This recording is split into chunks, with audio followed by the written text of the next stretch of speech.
सध्या सगळीकडे आपल्याला प्लॅस्टिक आणि त्याच्या बंदीबद्दल बोलणारे लोक दिसत असतात, पण त्याच्यावर विचार करून काही उपाय शोधणारी माणसं क्वचितच आढळतात.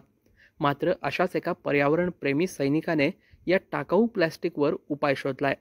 सांगलीच्या तासगाव येथे राहणारे सचिन देशमुख यांनी एक मशीन विकसित केलं. सचिन हे पेशाने सैनिक आहेत. खरं तर रोज लाखो टन टाकाऊ प्लॅस्टिकची भर कचऱ्यात पडत असते. तेवढ्या मोठ्या प्रमाणात आणि जलद गतीने त्याची विल्हेवाट मात्र लावली जात नाही.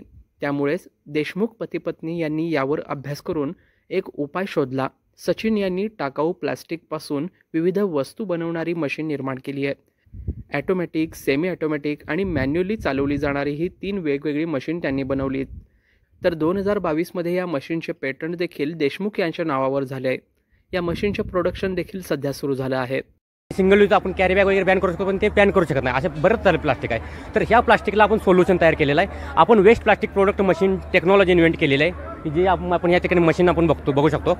आणि ह्यामध्ये विदाऊट एनी पोल्युशन आपण ह्या प्लास्टिकला आपण milestone, road divider, tree guard, paver block ह्यासारख्या प्रोडक्टमध्ये कायमस्वरूपी आपण ब्लॉक करू शकतो आहे.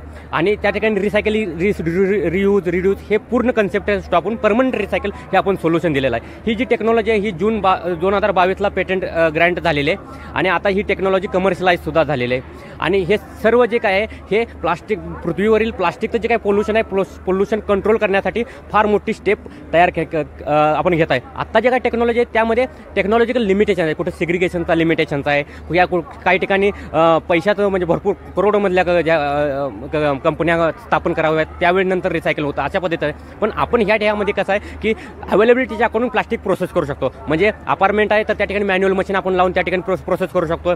कॉलनी आहे त्या ठिकाणी कॉलनी कंट्रोलमेंट बोर्ड त्या ठिकाणी आपण प्लास्टिकला मशीन जे सेमी ऑटोमॅटिक आहे आणि ऑटोमॅटिक आहे ते म्युन्सिपल कॉर्पोरेशनमध्ये. ह्या सगळ्या टेक्नॉलॉजीचा ऑल ओव्हर एकच आहे की जे काही सिंगल यूजचे 100 मायक्रॉनच्या खालचं जे प्लास्टिक आहे जे आज पर्यावरणाला बॅन होतोय, पर्यावरणाला फार दुखापत पोहोचवत आहे, मराईन लाईफला दुखापत पोहोचवत आहे. त्या जी गोष्ट आहे त्याला आपण सस्टेनेबल करणं, त्याला त्या जे काही प्लास्टिक आहे त्या प्लास्टिकला आपण सोल्युशन म्हणून हे टेक्नॉलॉजी आपण सध्याला इन्व्हेंट केलेलं आहे. ॲक्च्युली काय आहे की जे काही रोड वेस्ट प्लास्टिक आहे, रोडच्या साईडला पडलेलं किंवा म्युन्सिपल वेस्ट आहे, ह्याचा व्हॉल्यूम फार जादा आहे आणि त्याचं वेट पूर्ण हे प्लास्टिक प्रोसेस केल्यानंतर भरपूर कमी होतं. एक प्लास्टिक प्रोसेस करण्यासाठी 7 ते 10 मिनिटाचा ॲप्रॉक्सिमेट वेळ लावतो. तो कामगारांच्यावर डिपेंड राहतो. आणि ह्यासाठी जे काही कॉस्टिंग येतं ते एक 25 ते 30 रुपयाच्या आसपास हे एक मशीन मध्ये 1 किलो प्लास्टिक प्रोसेस करण्यासाठी कॉस्ट येतो. मग त्यापासून आपण पेवर ब्लॉक बनवू, रोड डिवायडर बनवू, ट्री गार्ड बनवू, हा आपला भाग असणार आहे. आणि दुसरी गोष्ट म्हणजे 1 किलो प्लास्टिक प्रोसेस केल्यानंतर 850 ते 900 ग्रॅमपर्यंतचे प्रोडक्ट त्यामध्ये आपण येऊ शकतं.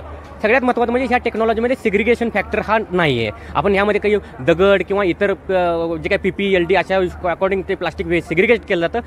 आपण ह्या ठिकाणी काही करत नाही. प्लास्टिक ॲज इट इज आपण ह्या मशीनमध्ये टाकतो आणि त्यापासून आपण प्रोडक्ट तयार करू शकतोय. टाकाऊ प्लॅस्टिकची विल्हेवाट ही एक जागतिक समस्या बनली आहे. असे असताना अशा प्रकारे केले जाणारे हे प्रयत्न चांगल्या पर्यावरणाच्या दृष्टीने एक महत्त्वाचे पाऊल ठरत आहे. साईप्रसाद महेंद्रकर, न्यूज 18 लोकमत, कोल्हापूर.